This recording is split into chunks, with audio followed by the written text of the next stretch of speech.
CJTV is not a political media recirculation livestream. CJTV is analytical and nonpartisan. CJTV research statement, focusing on the how and why based on scholarly peer review research. Peer review refers to the process where experts and other researchers, peers, in a specific field evaluate a scholarly work, such as an article or research paper, to ensure its quality, accuracy, and validity before every livestream.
Tell me what you saw that night.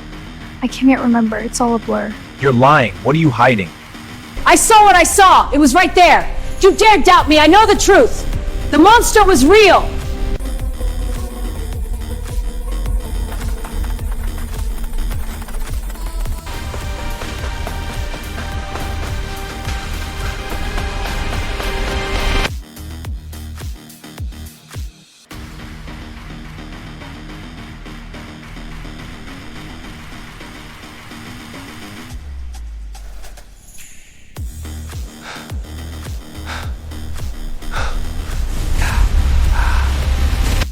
He was wearing a red hat, right? Yes, a red hat now. Yeah, definitely a red hat. I saw it too. Eyewitnesses confirm a blue sedan fled the crash at high speed. I saw the blue sedan speeding away. I'm certain of it. Memory is reconstructive, not reproductive. Human memory does not work like a video recorder that can be played back. It is a reconstructive process. Every time we recall a memory, we are effectively rewriting it, making it susceptible to alteration. If a witness is exposed to incorrect information after the event, such as leading questions from a first responder or media coverage, that new information can overwrite their original memory.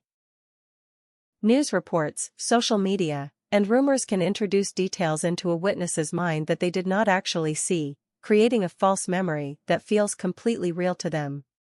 Human memory is subject to confidence-accuracy disconnect. There is very little correlation between how confident a witness is on the stand and how accurate their testimony actually is. Confidence is easily manipulated by feedback and time, yet juries view it as the gold standard of truth.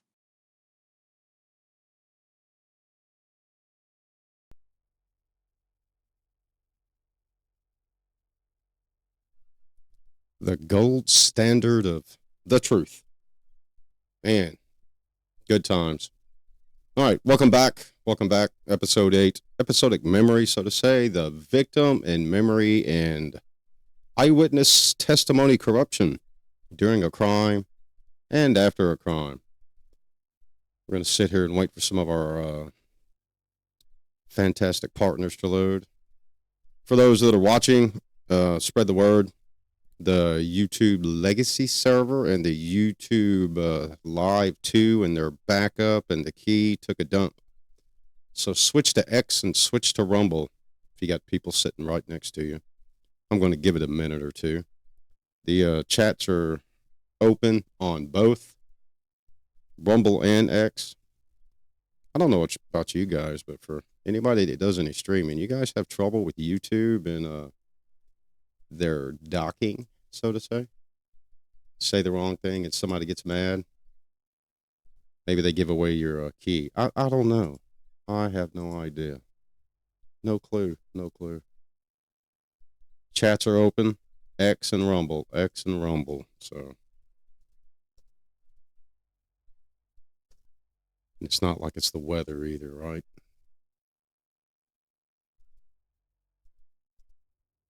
I'm going to give it a minute because we got some people shifting over. People are shifting over. Yeah. YouTube, good old dead link again.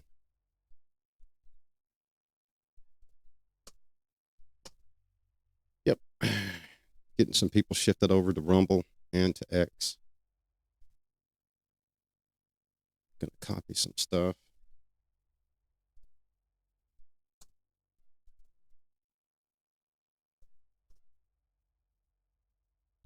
Getting some stuff shifted. It's going to be a good show. Trust me, you guys are going to like it. Just be a little patient. I know. Weather, torment, ice, snow, Jack Frost nipping at your heater bill. Yeah, he's really going to nip at it this time because it's probably going to be really expensive for some people. High value expensive. Well, let's get kind of shifting with this right here. Before we get anywhere going with the actual information and the good times and all of the fantastic stuff, I need to shift down here for a minute and show you something. That would be my assistant researchers on this. Right here, there's one that's left off because we kind of got it a little bit late. That would be Dylan McDonald for this one. Dylan McDonald. And his information will be updated in Rumble and YouTube and X. Don't forget that. Don't hate me, Dylan. Don't be mad. Your name's on the publication paper, right? Right. Your name is there. So don't lose it. Don't get all irritated. It's there. It is there. Memory, crime, victim, witness, whoever it would be. Whoever. All right. The big thing is in law enforcement in the CJ system, everyone thinks that a complainant must be a witness or a victim cannot be a complainant for their own crime. That is not true. A victim can be a complainant because if the victim is making the complaint. Or someone is making a complaint for the victim. Typically, exemplar, an adult would make a complaint for a juvenile. Or someone, exemplar would make a complaint for someone that was the victim of a sexual assault when the true victim of the sexual assault does not want to report it, either out of fear, embarrassment, fear that, there would be consequence or repercussion from the, assailant, from, the suspect, so to say.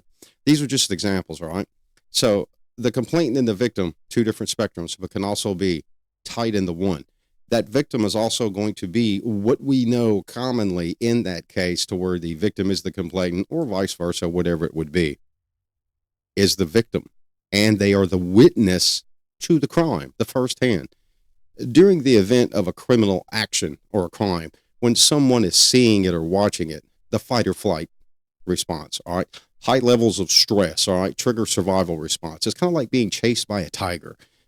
Imagine being in the ocean and being chased down by a megalodon shark with death rays and octopus tentacles.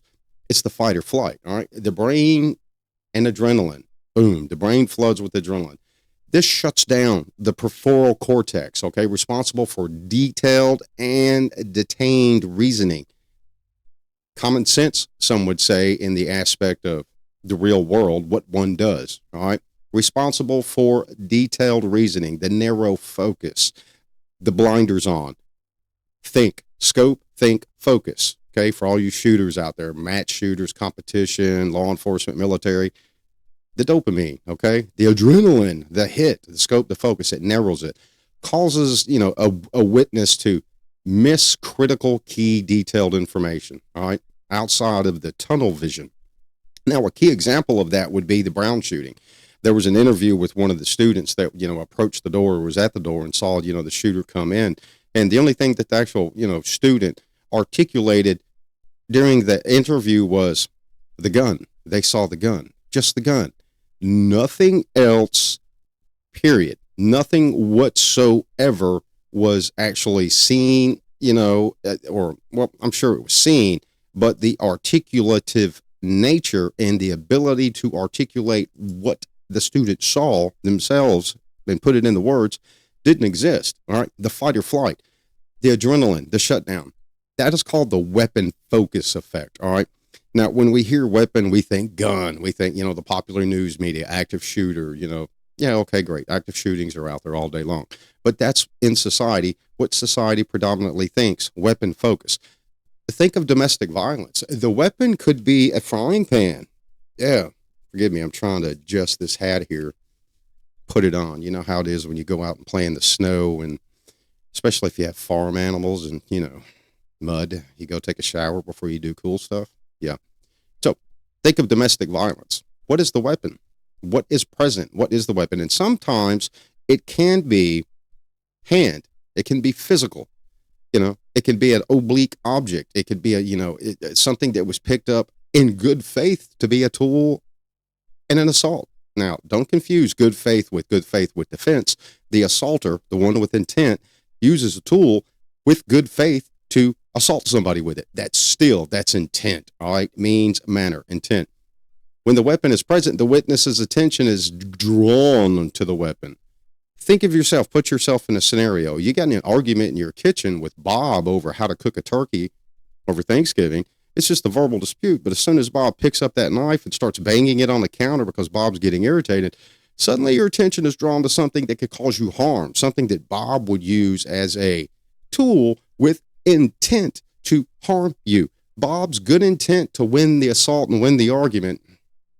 You're going to have weapon drawn focus, the weapon focus effect. It's an effect, the presence of something that is significantly, amplifying for the assaulter. Amplifying means an advantage, fear. Think Darth Maul, Star Wars, for all you Star Wars people out there. Fear affects everyone, the strong, the weak, the fearful, the fearless, the rich, the poor, whatever it may be. Fear affects them.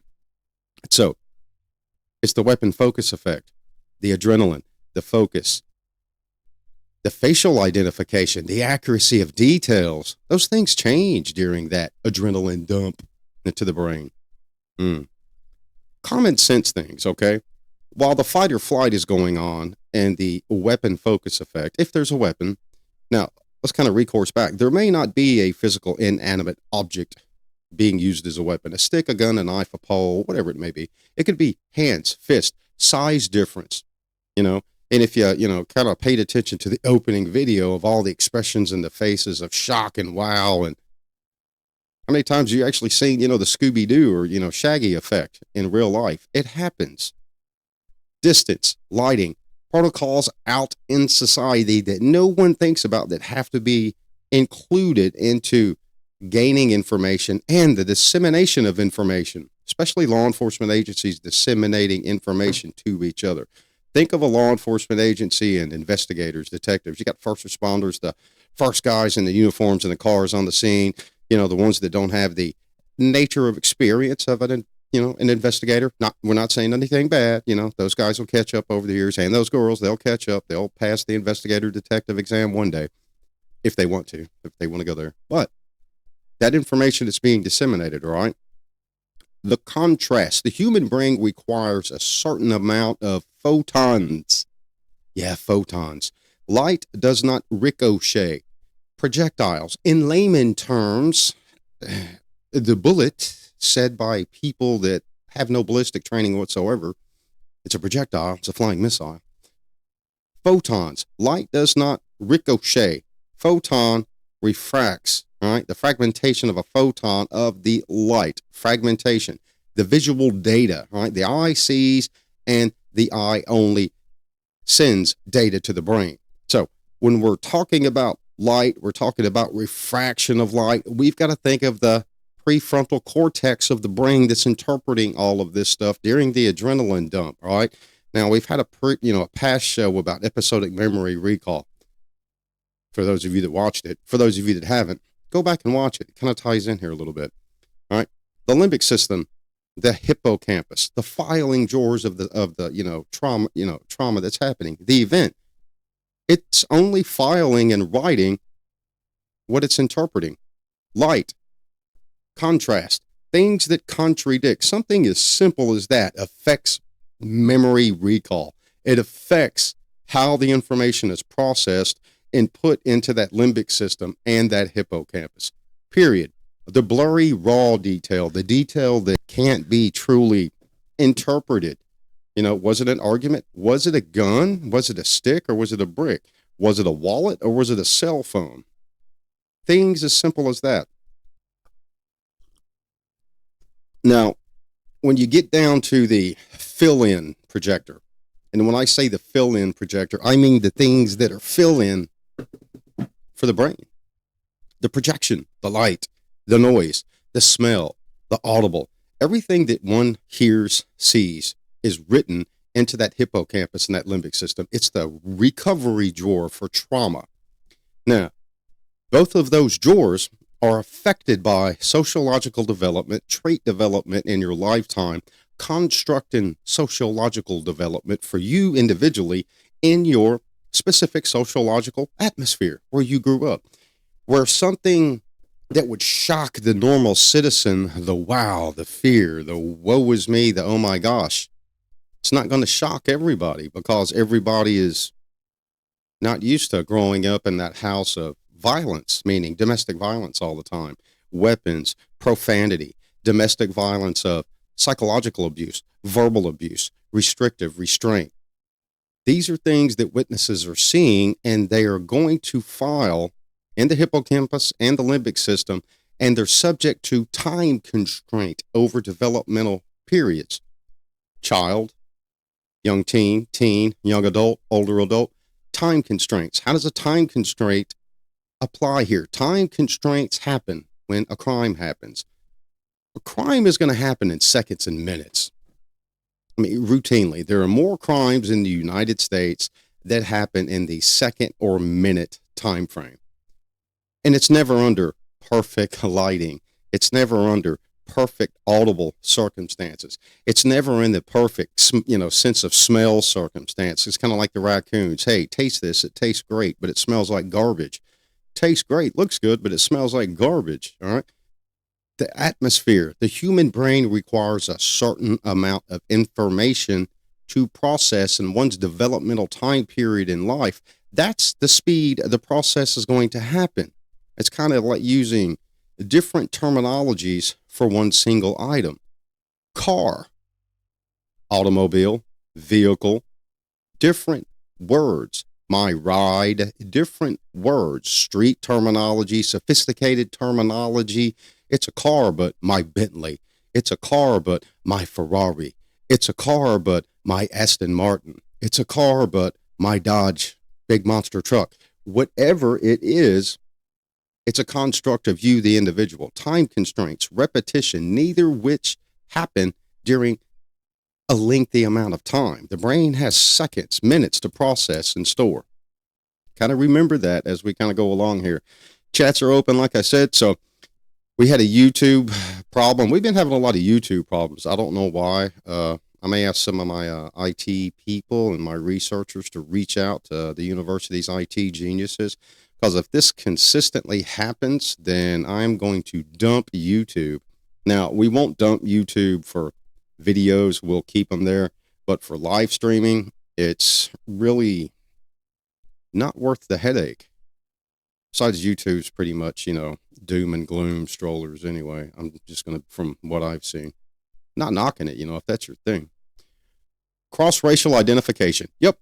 Everybody's going to get all, ooh, can't believe this guy brought this up. Oh, he's a leftist. He's a Democrat. He's a Republican. He's a libertarian, lettuce-loving. No, that's not it. Cross-race identification. That's like you walking up to someone on the street and looking at their face and identifying what race they are. You're guessing at visual stimuli. You do not know. Now, the old advantage of having a conversation with someone on the phone. How many of you have called a company and you had a complaint or you wanted to talk to service or IT and the person was speaking English, but it wasn't clear, it wasn't concise, it wasn't your version of clear and concise English, and you could tell they were not from a country to where the predominant language was English, and then you would interpret it as, it's a foreigner, they're not American, they're not speaking English. Shoe stand neck at Nawe. Yeah. Thank you for recognizing that. I'm not speaking English either. How many languages do you speak, society, as compared to what you're having to interpret? Cross-racial identification. It's not just visual, it's audible too. The words, the languages, what are you seeing and how are you interpreting it? Different cultures, different races, different subcultures of cultures use different terminology, especially in environments to where, I don't know, the lighting conditions are poor and you really can't see that good. If you're like me, you wear glasses. I wear glasses, but they're ballistic glasses. Yes, shooting glasses all day long, every day, everywhere I go. I get asked all the time, why do you wear those prescription glasses that are ballistic shooting glasses? Because I'm on the range a lot. That's why. Shoot a lot of guns, practice, training other people. Why waste my time killing constraints when I can single profile it? Hippocampus, limbic system. Hey, you broke your glasses. What do you need? I need this type, this prescription. I know where to get it. Done, over. Cross-race identification. There's no way unless you know or you're the theologian doctorate of all races and linguistic value, words, linguistic use of terminology, interpretive kinesic based on linguistic command, cross-race identification, someone is going to identify. That is the biggest out of my law enforcement career and military career and university academic career. That's the biggest problem I've always faced. Cross-race identification, interpretation, audible, visual. It's the biggest problem. Unconscious transfer. Now, I do not mean being hit on the head with a brick and, being unconscious, being knocked out by the semi or, good time Charlie on the highway when you cross the road, not in the crosswalk, but you thought it would be cool to cross somewhere else. Unconscious transfer. A witness may see an incident, all right? A witness may see an innocent person too, a bystander, and later misidentifies that innocent person as the perpetrator. Why? The brain. Think about this for a minute. The adrenaline dump, the dopamine, the constraints of time. It happens so quick. What's going on? What's happening? The cross-race, inter-race identifiers. How many of you at a scholarly academic level would look at someone that you would believe to be the same race as you, but they are not. Got to kind of figure that out sometimes. So the unconscious transfer happens. This happens more than one realizes. Information is, skewed. I think, I believe, I feel it was them. I think I saw this person do this. I think I saw this person do that. Unconscious transfer, the I think, I believe, I feel, or the follow the leader effect. Why do you think law enforcement separate victims and offenders? To keep the unconscious transfer from happening, the misidentifying feature linguistically that law enforcement or investigators or whoever it would be, Bugs Bunny and a rooster out there breaking up something, stopping something, they're separating everybody. Misidentified because the brain recognizes the face from the context of the trauma. The brain is recognizing the face during identification. The brain is not thinking about the guilt or the trauma infliction. Who is the offender? Who? The ID. It's not like you're asking, I want you to think of everything they did. Now, if you're a law enforcement officer, you got some kind of, CJ background, sociological background, psychological background, you're going to be able to raise that thumb in there and say, yeah, this guy talking is 100% correct on this because I am. Where in the world, and if you do see this in the world, it's screwed up and it's 100% wrong and the law enforcement officers need to quit, go work at McDonald's or just be fired. Not go for retraining, just go away, vanish, get out of my career field. Nowhere are you going to see law enforcement, investigators, or anyone speaking with a witness, a complainant, or a victim say, I want you to think about all the pain, all the hurt, all the suffering, all the trauma, and then I want you to find this person for me. Pick them out. And you just double-edged sword of Damocles yourself. You've unconsciously transferred pain, emotion, hurt, suffering into identification. That is why in linguistic scan, for those of you that have been to investigator schools, linguistics, scan, writing scan, verbiage linguistic, kinesic scan during I&I, interview and interrogation, you're taught these things. Write down what happened. As soon as emotion comes into the statement, it's unconscious transfer in conscious ability. You're the one that told that person to write down everything that happened. You were not explicit enough in the detail that you wanted. Everything. Yeah, they were assaulted. That's something. Their emotion changed. That's part of everything.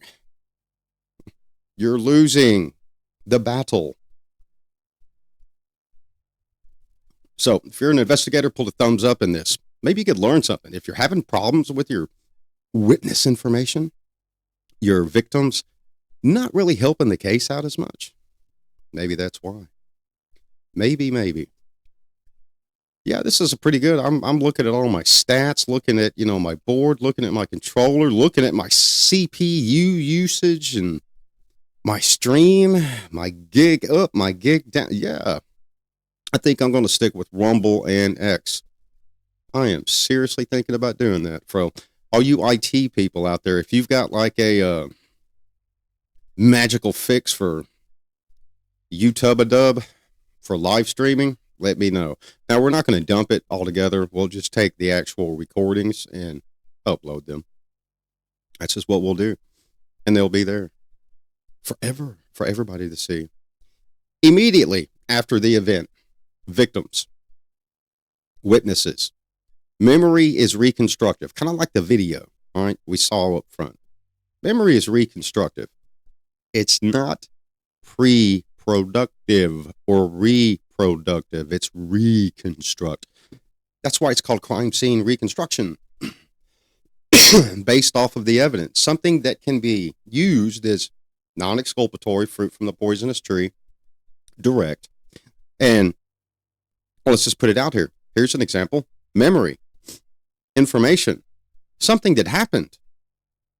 Everybody's heard the Don Lemon story, right? Going to the church with everybody, the protesters, but he was the reporter.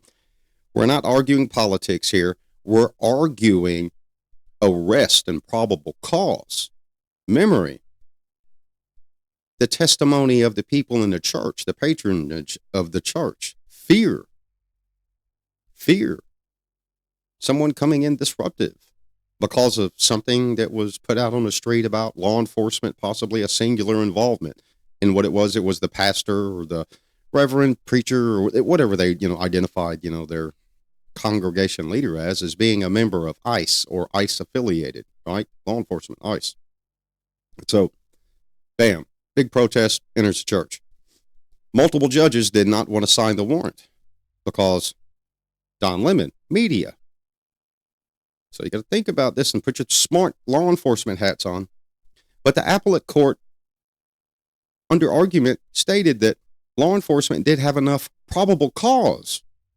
So you can't even get in underlying facts and circumstances affidavit for the petition to a judge for a warrant, let alone the warrant itself, because the clerk is going to keep a copy. Everything original, you guys are going to get copies. You know how it works. Preaching to the choir for those that watch this. So there you go. There's enough probable cause to make the arrest and then seek indictment. Get the indictment. So there you get a true bill. Now, there's what? Representation by counsel. The Constitution has to be followed, but even though the argument is violation of constitutional privilege or freedom of religion without persecution or fear. Now we've got enough for probable cause. One of the key aspects of that was the testimony of the patronage body of the church. The fear that they were in. Common sense stuff, right? Conscious, unconscious transfer. The mind, the memory is reconstructive. You're going to reconstruct what happened. It is not reproductive. You're not reproducing or, making it happen again. You're not there. Hey, let's go out here and, be the victim again. Nobody wants to go out there and be the victim of an assault again just to show somebody or prove something. It's reconstructive. Human memory does not work like a video recorder, okay? There is no hit playback for perfection. It's not like that. It's reconstructive processing. Every time we recall a memory, we add an effect. We're rewriting it. Think of yourself in a dramatic moment in your life. I'll give you a pause while I take a sip of shotgun shell cup coffee. Half the production crew's here. Not everybody, but half. Those on ICE vacation, enjoy it.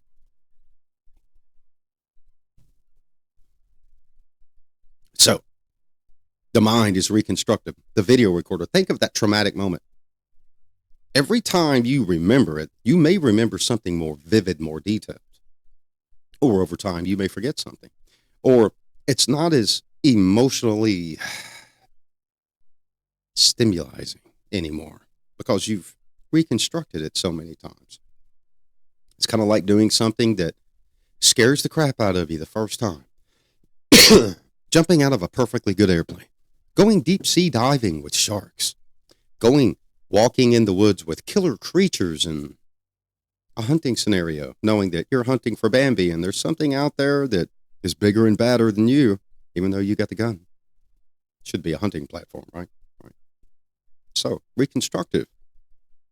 Every time you do it, the trauma, the emotion, the sensitivity changes. So every time you recall something, and the perfect exemplar of this, and I'm just going to put it out there, not trying to be a mean guy or, put anybody on a spot or a specific group of people on spot. Go find a rape victim. I did not say sexual assault victim.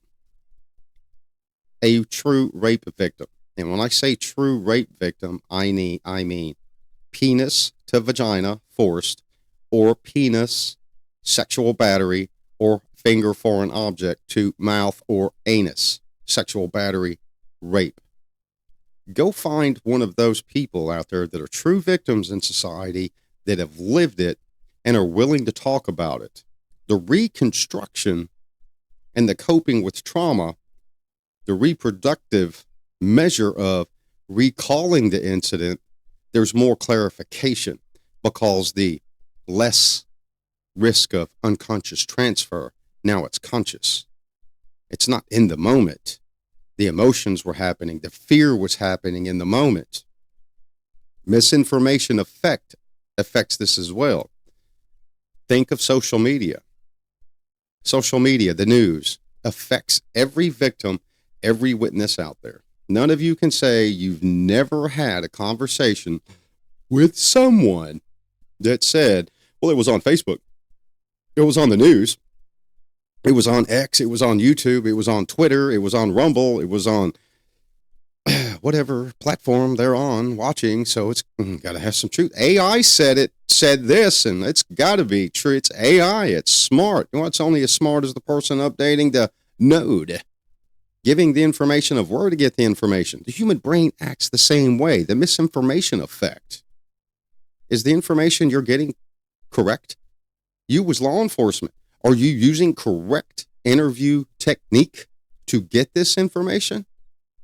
Or are you enabling cross-race identification, audible, visual, even smell? Yes, I said smell. I didn't say different people of different races stink. I said smell. Different people of different races and subculture use different hair products, different colognes, eat specifically different foods that have a smell. Something as simple as that, if you do not know what you're doing in an interview and interrogation. Yes, I applies to victims and witnesses. It's an interview, symbiotic circle, the misinformation, the leading question from the responder, from the law enforcement officer. Yep. Hey, did you see a black car leaving the scene? Yeah, it was a black car. No, it was a blue car. Nimrod was the real one. Well, my guys were saying they saw a black car speed away when they were showing up to the scene. Didn't have any reason to stop the car. Trying to get here because, of the report that came into dispatcher commander headquarters that then was through dispatcher, communications sent to the officers for a response. Information, visual. Law enforcement can do the same thing. That is known as contamination. Bigger examples of contamination. Media. Yeah, the news. Social media. Rumors. Incident to detail. Detail incident to the crime. Did it come from a true witness, or did it come from people that heard something or were in the area that heard the linguistic preview of another that wanted their voice heard? Got to interpret these things. That actually creates what we know in law enforcement as reconstructive false memory. You're building it. Yes, reconstructive false memory, because the more you hear about it, the more you talk about it, the deeper it gets, the more it rolls, the more it trends. Grandpa's tiny fish is now a giant megalodon because it's being reconstructed every time. False memory. Well, I was at the, lake that day 10 years ago, and good old Johnny was with me. Well, Johnny's gone. Johnny passed away. So Johnny's the only living witness. So I can take that minnow and turn it into a giant bass. It's kind of like the old cliche, 3 people can keep a secret if 2 are dead. Contamination. The experience. Post-event. What's happening post-event that changes the rapid decay of the memory to where one has to create reproduction during the reconstruction. Remember, the brain reconstructs. It doesn't reproduce or reproduction the thing, the incident, the crime. The rapid decay. Visual memory. It begins to degrade immediately. Hate to be the bearer of all, bad news for you that my eyesight's perfect. I'm 20/20. I'm 1,000. Yeah. What you see is degrading in the moment, because what you're seeing, and if you cannot interpret it fast enough or know really what's happening, the limbic system and the hippocampus are not processing it at something that would need to be filed in the little file cabinets in your brain and the frontal cortex area of the brain that the eyes are connected to. We need to pay attention to every little small detail and file it in the hippocampus and limbic system as evidentiary value. The brain only files and understands and comprehends sociologically what one knows, how to file it. Language, speech, sociological development. How did you grow up? What did you learn? What were you taught? Morals, ethical choice? To some people, a slap is fine. That's no big deal. Some people, it's never been seen before. It's an assault. Think of yourselves. If you grew up in a home to where it was peaceful, quiet, everybody loved each other, and suddenly you meet someone and go to their house, and their house is full of domestic violence, hateful words, psychological profanity, slaps. It's trauma. It's absolute. It's the relative judgment for you. It's the rapid decay of memory because it's a shock. The filing cabinets are only going to file in order how the filing cabinets know how to file something. Linguistic, kinesic. So, I know we're moving kind of fast and shaking along, and this is good coffee. I appreciate it. If you ever have a question, feel free. Email me, Dr. Mike Lee G, gmail.com. It's down in the ticker. We're on Facebook, we're on Rumble, and we're on YouTube, but you know how I feel about YouTube after these first couple of, well, the past two live streams. They just been crappy. We even did a major upgrade, and I'm liking the major upgrade, especially with Rumble and X. I don't know. YouTube, I don't know. I'll find out whether it's our end or if it's YouTube's end. We got the right stream key and server, so we're all good to go. Even got the multi-stream output going and the light right there, YouTube, but nothing. So, somebody do me a favor. I know I got some researchers on. Jump over on YouTube and reload it and see if they caught up. See if something happened. See if something happened. If it did, great. If not, I don't know. We'll work that. We'll overcome that bag of broken monkey BBs when we get there. The rapid decay, the absolute, the relative judgment of what's going on, picking and choosing, picking something that would be the trauma, picking something that you would really want to remember, picking something that you just want to forget, something you don't ever want to see again, something that it's just not your forte. You don't want to remember it. That is called administrator bias, the absolute, the relative. Administrator. Now think of this, okay? If a law enforcement officer is administrating the lineup, like we got all these people here, we need you to pick out the one that stole your milkshake. And they all kind of, meet a description that you gave, but it's all vague. Inadvertently, law enforcement gives a verbal cue. Or someone in the lineup gives a verbal cue, nodding, smiling, leaning forward, giving that threatening look of, if I ever see you again, I'm going to come steal your milkshake, man. And then suddenly now to you, that administrator bias of the absolute, the relevant or relative judgment, the decay of memory, the contamination of what you're being told by other witnesses, law enforcement, and what you're hearing from people. Oh, you need to find this person. From what you told me, they had on sneakers, not boots. You told me they had on sneakers. Now when you go to the lineup, you look for that person with those white, chony sneakers, those Nikes or Adidas. Yeah. The administrator bias. Law enforcement looks for that, or at least I hope they would. Because that's part of the witness contamination during the crime and after the crime. Witness contamination, victim contamination, complainant that would be a witness or a victim that would be a witness. Yes, there's a such thing as a victim that is a witness. One gets victimized and witnesses, other people get victimized after they have been victimized themselves. Think of mass shootings. Think of a bank robbery. Think of a riot. Heck, think of some of the crap you're watching on social media now where there are multiple victims. Poor filler sections. Yep. Poor filler sections are tied in with that administrator bias and bad witnesses, bad eyewitnesses. And a lot of it has to do with law enforcement. Yeah, I know. Some cops out there like, this guy needs to shut up. I hate him. Do your job better. Go to school. Get an education. It's kind of like we had the judge thing the other night. Not all judges have law degrees. Well, not all sheriffs are law enforcement. The predominant number of, police chiefs and, commissioners. Well, I wouldn't say commissioners because a commissioner too. I mean, there have been quite a few commissioners in big cities that were just seated by the executive body of the city that had nothing to do with law enforcement. Kind of like a civilian review board leader. Yeah. Put the top guy in society in. So do your job better. Go get an education, go to school. And this comes from Leo. Me. Cops, certified bona fide, Malota, for those of you that know. It's done. Go get an education. The administrator bias, the filler station, poor filler selects. Okay, fillers, the innocent people in the lineup, okay, they're fillers. All right. They're not the responsibility match crew, okay? They're there for one purpose, a deception. That is all. Deception.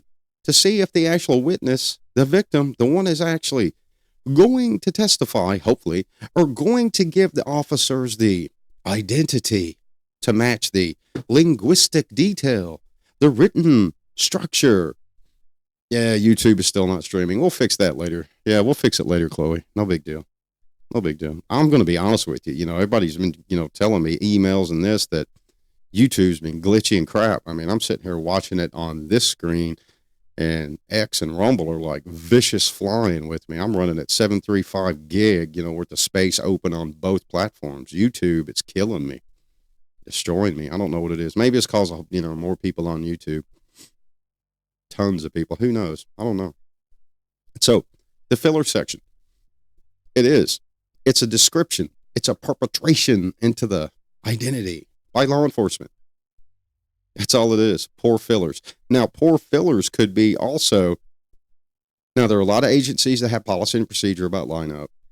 Everybody must be, same color back wall, same color, shirt, same, physical attributes, but you got this one filler out there in a yellow shirt when everybody else has a dark blue shirt on. Yeah, that's a poor filler selection. Now, your witnesses or victims are selecting that because it's an eye catcher. It's that visual rapid decay of memory, which goes back to that race and that faulty identifier. Oh, it was a black dude. It was a Mexican dude. It was a Chicano. It was a Cholo brother. The race identification mixture. Now it's all been screwed up again. And if you think that anything I'm saying here has no bearing, go look something up called the Innocence Project. The first year, over 300 exonerations from prison. I'm talking about people that were in prison for 10, 15, 20 years exoneration. Why? What we're talking about tonight. How did that happen?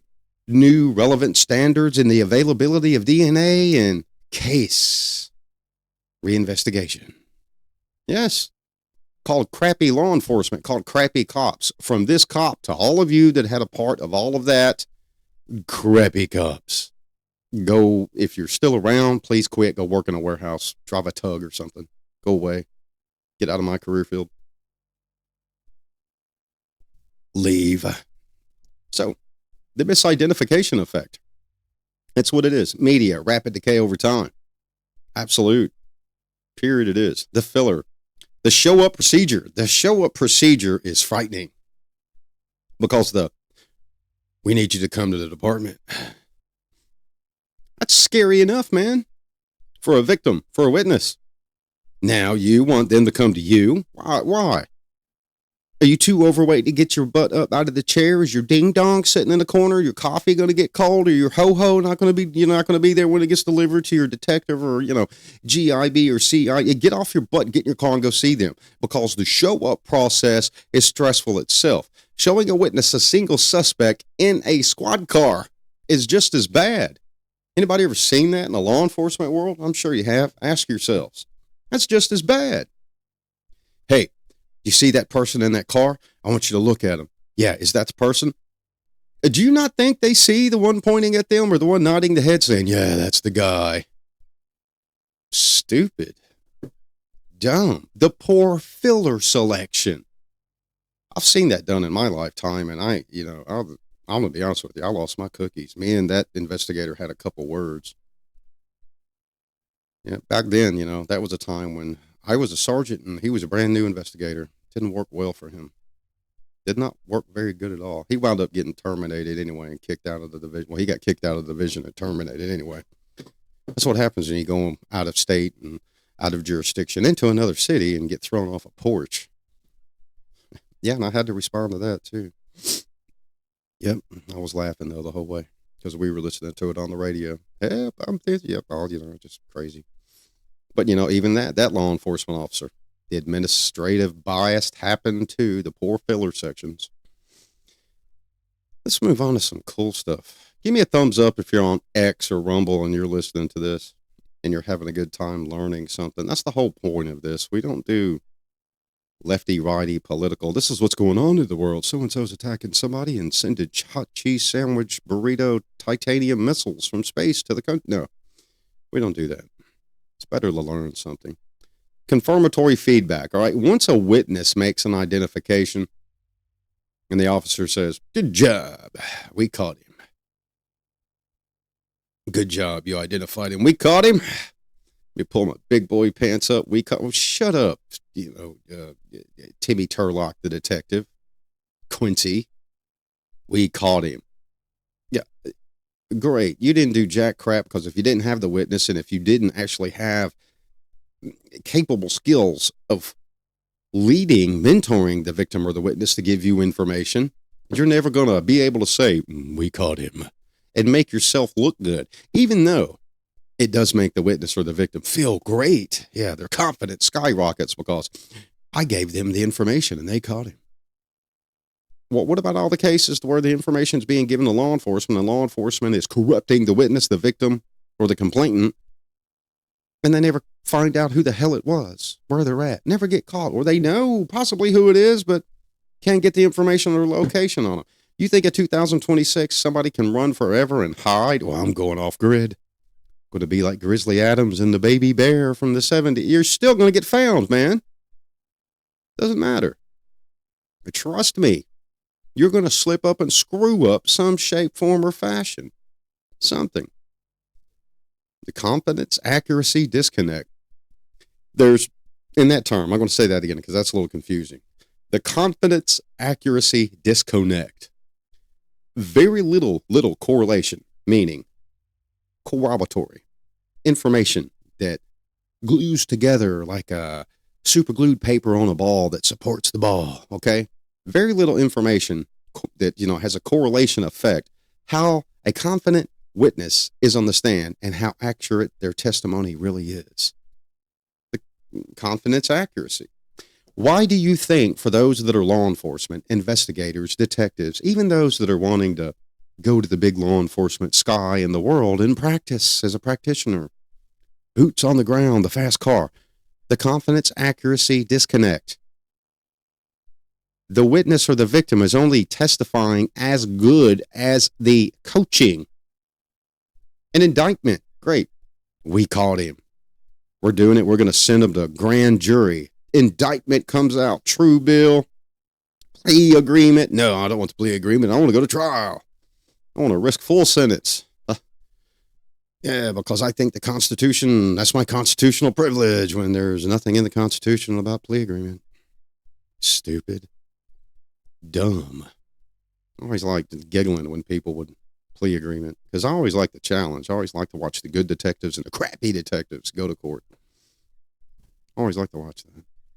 So, the accuracy disconnect. They're only going to testify as good as the victim's briefing at the DA's, the witness meeting, witness counseling. What about the detective and investigator counseling? How many law enforcement officers have to go sit down with the prosecutor and, okay, this is the case file. This is, when you understand, this is what you're going to be asked, and this is how we need to answer it so that it's clear and concise for the jury. Yeah, because typically the jury is rock solid, non-articulative in the words that you want to say. I didn't say they were stupid. Rock solid, non-articulative in the words that you want to say. Meaning jargon, linguistics, words that are used in investigations, prosecutors, law enforcement.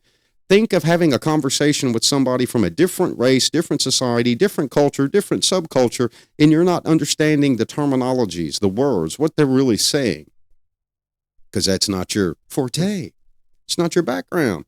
That's not your sociological developmental traits. That's not your construct. You didn't grow up listening to rap music. Anybody ever heard somebody speak, that's from the inner city and everything they say, it sounds like a rap song because of the words? It's uniformity. It's the culture. It's the language. The confidence accuracy disconnect. Is the confidence easily manipulated by feedback and time? Yet the jury, sees the testimony as the standard. That's the truth, man. Somebody has to be brave to get up there and sit in that box and say what happened, all of the harm that came to them, what they saw, what they witnessed. Somebody has to have courage. No, they have to be coached well. Coached. You ever heard of the term treated as a hostile witness? Victim? Because one does not want to testify, but it's not the witness or the victim that are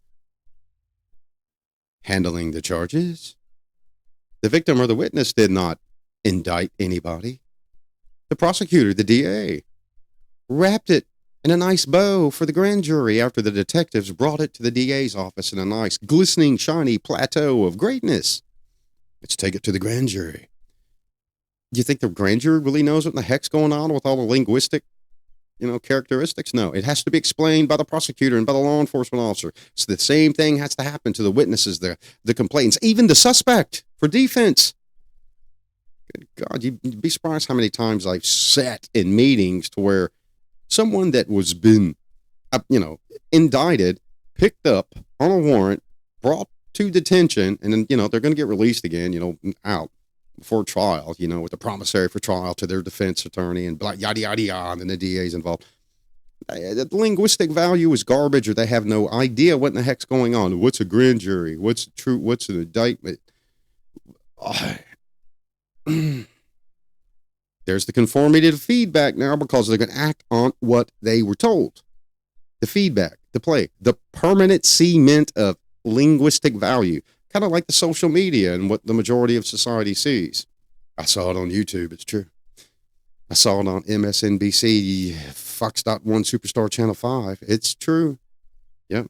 I watched Bob Harley, Magnus Coy on Early Morning with Coffee and Me. He said it. It's true. Of course, all of those are sources and spectacular people that I just made up on the fly here, but society acts that way. Why? It's the illusion of memory. It's social pressure. Social pressure, right? Witnesses, complainants, victims, even law enforcement, investigators. You're traumatized. You want to be a good citizen. Think about law enforcement. You have to have a little crazy nutness or cuckoo to want to do the job, because that's what you're going to be seeing, trauma. So you got to have a little bit of, when I was teaching, back in the day, people would lose it. Yeah, you got to have a little, mental illness, especially Fleet C. You go teach there and say that.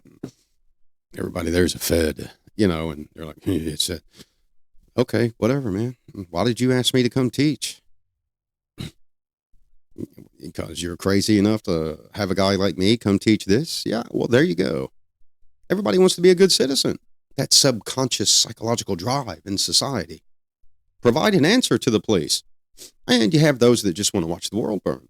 And you have those that do not want to talk to the police, fearful of the police. It's ICE, run. It's the sheriff, run. It's the police cars pulling up, run. Why? It's a sociological developmental construct, trait development, the response to the police, the subconscious psychological drive that provides the answer for rational choice theory, the selection. And it's easy to say, I don't know. Do you trust the police? Again, we'll go back to the sexual assault, the rape, sexual battery.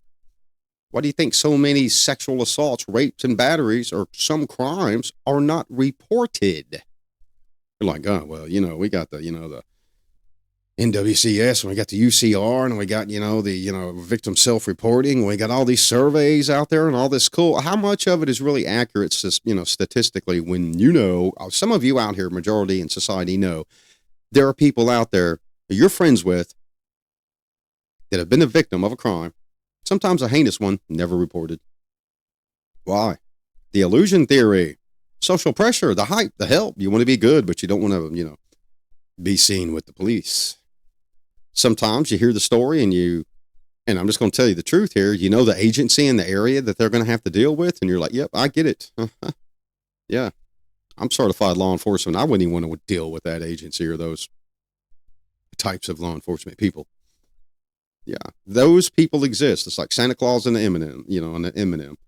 Yeah, that's why I'm always pushing. Law enforcement, you're like, I got a job, got my career, passed the academy. Yep, got my shift. I'm good to go. I'm ropes. No, you're not. Your education, get it. Your training, get it.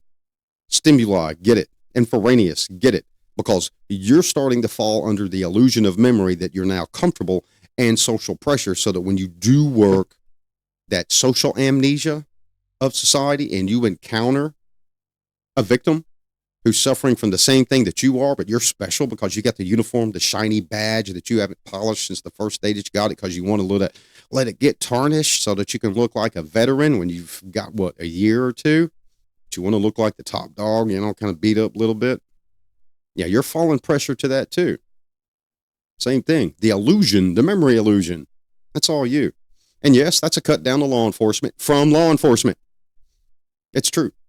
And those that are really accurate law enforcement are probably shaking their heads saying, God, I love this guy. He's on point. Let's talk about a few more things before we wrap this show up. Let me look and see. I haven't even looked at the chats. I don't even know. Let me look. Let me see. Dead as a Hammer and Rumble. Dead as a Hammer. Awesome. That is so cool. That means it's just us that are watching. And no, I'm not monitoring who's watching my activities. Really don't care. Typically it would be the YouTube pop-up, but YouTube is, I don't know, I'm so frustrated and irritated with YouTube. Somebody watching this can tell me how to do an OBS YouTube with a multi-stream, because YouTube is not my main. YouTube is the secondary canvases, the outputs. So somebody cool, send me hey, I know how, I'll help you out. drmikeleeg@gmail.com. Or shoot, an email to one of these people right here. Let me get this popped up. And yes, Dylan, I forgot to put your name in here. Don't lose it. Don't call me crying like a, little baby tomorrow. These are, two. Let me see. I'm looking. I'm just checking the chats, making sure everything's good to go, guys.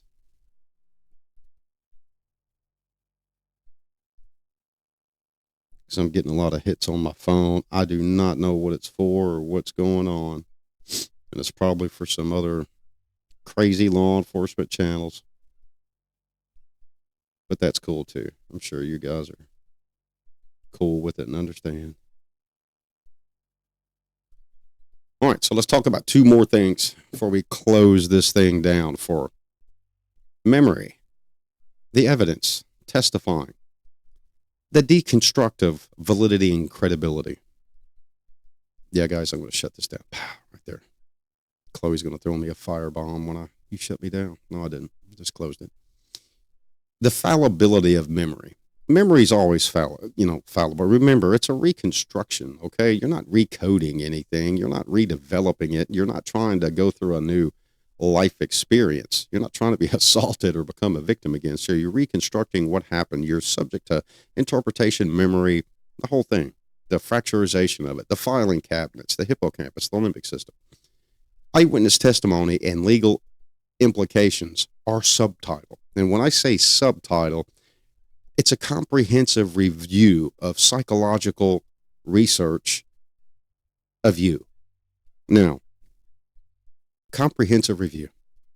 Law enforcement's going to ask you why you were there, why someone had intent, what part did you play, what was your mind frame, your mens rea to induce your actus rea, the response. Why didn't you just run?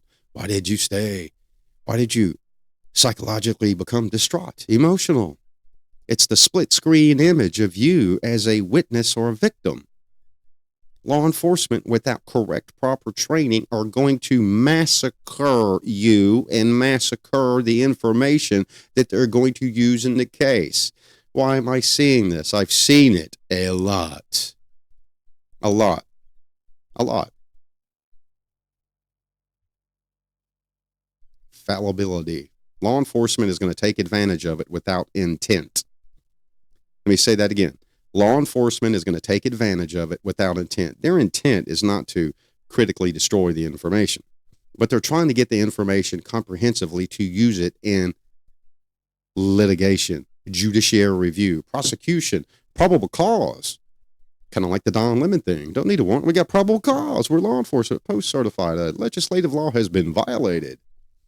Civil liberty, a civil right, depending on, the agencies you work for and what you're doing out there. You're not going to go see local county or, city. Go out, yeah, we're going to go arrest this person for, federal civil right. That's going to be another entity, GOJ, that's reached out to and contacted. And then you got a new explosive toy of fallibility of memory coming in because of lack of intensity of training, experience, and knowledge in the way the investigation's handled or treated. Yep.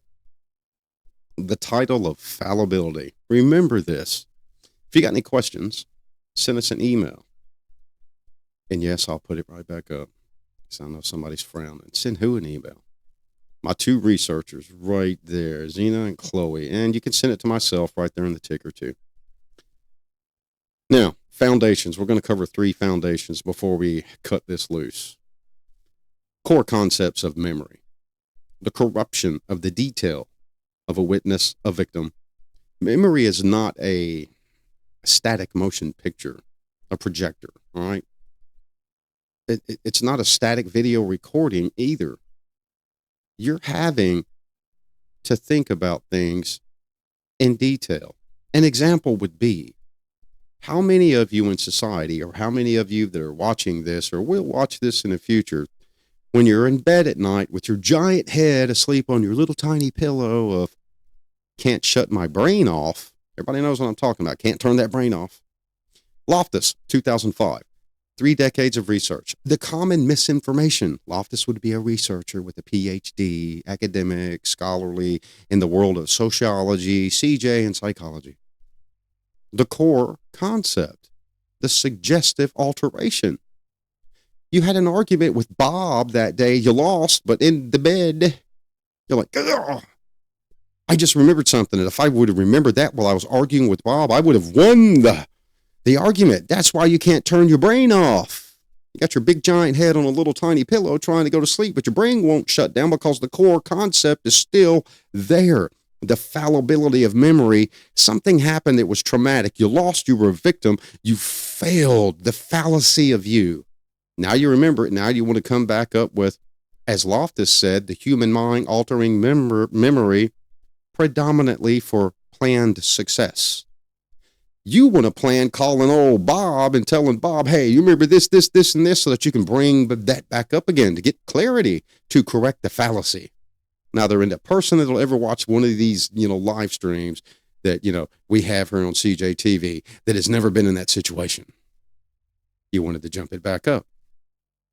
And in the CJ system, sociology system, psychology system with corrupt information from an eyewitness creates a legal challenge. The core concept of the Loftus theory of 2025, the justice system relies heavily on eyewitness testimony. Holy good goblin turds in a bowl. After everything I've said here, the CJ system still relies on witness testimony as faulty, corrupt, led, coerced, damaging as witness testimony is. Again, the Innocence Project. Hundreds of people the first year, based on witness testimony, were in jail, and hundreds of people the first year released.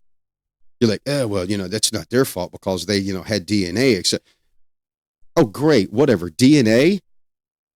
How many people since the inception of DNA and the inception of the Innocence Project, how many cases are out there that the Innocence Project has not had presented to them that are still serving time because of bad testimony? How many of you that are those good people, those people that want to do the right thing, that, hey, Bob, we need to do the right thing. We need to talk to the police because we want to follow the social pressure order of be a good citizen. Wrong. Still happens to this day. Regardless of who's out there vanquishing the bad goal, vanquishing the legal challenge and the reconstructive or reproductive challenge in interview and interrogation and case information gaining, the Loftus theory still exists. Testimony. Yet it's contained, but it must be contained inherent. Inherent. malleability of human reconstruction and recollection. Reconstruction and recollection. I did not say reproduction. Malherent. Malleability. Are you remembering accurately what happened? Recollection. I know all of you have heard somebody remember something that did not happen the way they remembered it, and it was total bullcrap, and you know because you were there. You were the witness. You were the star witness in your own plateau, groovy world of diamonds and cupcakes, and you saw something happen, and somebody else is giving the same story, and you can't get on board with that story that that person is saying because it's malleability. It's inherent. It's not true. It's not correct. The legal challenges in the system kind of breaks us down to the distinguishing factors between the legal system estimator and those that can't system. The legal system estimator means the estimation of the prosecutors. Is there enough to use in this case to get an indictment, a grand jury, true bill, and take the trial and win the trial? Success. There's no DA out there that wants a black eye. Yeah, I thought we had enough, Bob, but we didn't. Bob, I know you're a detective. You did a good job. No, Bob sucked. Bob did not do a good job because the DA sucked. Period. The elimination of the variables in the legal challenge. Witness characteristics. Yeah. Simple things. Lighting, distance, smell, presence, weapon focus, linguistics, racial feature detail. We're not talking, oh, yeah, you got to know their race. How about a language? How about a skill? How about a smell? What does sauerkraut truly smell like when it's fresh versus when it's got at the Chinese bar or it's made in someone's house? Two different things. Yeah. Anybody here like sauerkraut from the Chinese buffet, and your mom or your great-great-grandma makes sauerkraut and it's two different distinct smells and flavors? Mm-hmm. I personally hate the crap. I think it's the worst thing on earth. Who wants to eat rotten cabbage? A rabbit or a goat or a pig? Who knows, man? Yep. The estimator variables and the system variables. What is the goal of the variables? The lineup, the composition, the instruction. Yeah, the instruction. The administrative behaviors. What we're being told. Improving the probability of the value of the case. That's the present system variable. The estimator. So the next time you're out there in the real world of you, and you're thinking, I just saw a crime. Am I going to be the good person and help the cops? I'm going to tell them everything. Are you subject to anything or everything that we've discussed here tonight? Think about that. Because you are all of it. So is law enforcement. Why? Law enforcement is the same as you. They come from society. Just as corruptible. And I'm not talking about dirty cop corruptible. I'm talking about brain, mind, right? Rationality. Same thing. Malleability to distort what one is doing. Law enforcement, it happens to them too, because law enforcement come from your society, your sociological constructs, your races, your subcultures, your cultures, your religions. Same thing. All right, if you like the show, hit a like, hit a subscribe, and hit a notice. As everybody in the popular YouTube world would say, that helps the algorithm. If you don't hit it. Whatever. We expect scholars here and people that want to learn. That's just the truth. We're not a drama, news, radio, or doom and gloom coverage. Oh, anyway, so if you want to get anything on the actual data or information that we talked about on any show, Facebook, right up there above the actual assistant researchers that I'm going to make vanish again. Yep, I know, they're hating me. So all the research data for all the episodes is on Facebook. And if you look down right below the ticker for the title, Dr. Mike Gurley, CJTV, it's all there. Send be a buddy, send a friend, whatever, man, or just go in, look at it because it's open. It's, there for everybody. We do this for society, especially academic scholars, those at the university or those that are considering going into the field of criminal justice, psychology, or sociology. Also, I'm going to bring this thing up real quick. We have a GoFundMe. Do not be a cheapskate. All right. This is for 2026 fall semester. What we're looking to do is gain $3,000 for a student. And if those of you that, were students or are going to be students or have been students in the past or have plans for it, it ain't cheap. It's costly. but it's going to be for CJ, sociology, or psychology. And yes, there's going to be a lineup. There's going to be a competition, but we got to get the funding first so that we can actually give a student something to help them. Or, why have the daggone conversation? Well, competition. So get off your laziness. Give $1, give $5, give 10, give 20, give 1,000, man. Give what you can, Give what the GoFundMe. I'm going to tell you right now, if you can have a GoFundMe for somebody that picks up a flashbang to throw it back at cops and it goes off and they damage and lose their fingers and they're trying to get and they've got hundreds of thousands already to fix their I'm a dum-dum fingers, you can drop something in here. You don't believe me? Go do your own research. It happened. It's just, society is weird. So GoFundMe. Take a click of that. It's also on our YouTube, and it's also going to be on our X page. And yes, when I say our, I know my name's attached to all of this, but this is not, I don't really do social media at all, period, done over. This is all done for CJTV because it's social media links that I had to get, hey, which ones are the best ones for my researchers to build up on. So that's going to kind of conclude tonight. And like I said, if anybody's got any help with YouTube, please reach out to me or reach out to one of my researchers. And the researchers are in the description of the YouTube. Yeah, I find that clearly funny. So, without further ado, episode 80130, 2026, good old RNI case number type. Witness testimony corrupted during and after a crime. Remember it. Come back and watch. And if you're law enforcement, you got questions, send us a question.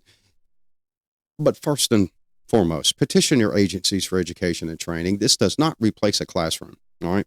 This does not replace specialty training at a school for law enforcement or university. This is something to add more to the bucket and give you more scholarly bang for the buck. That is what this is. Thanks for watching. Have a great night. I heard more stuff's coming in. I'm not a weatherman as far as cold, but stay safe, stay warm, and remember, the brain is reconstructive. You're not going to reproduce anything because it's already a production that's been produced in your life. You're recalling it. Good night.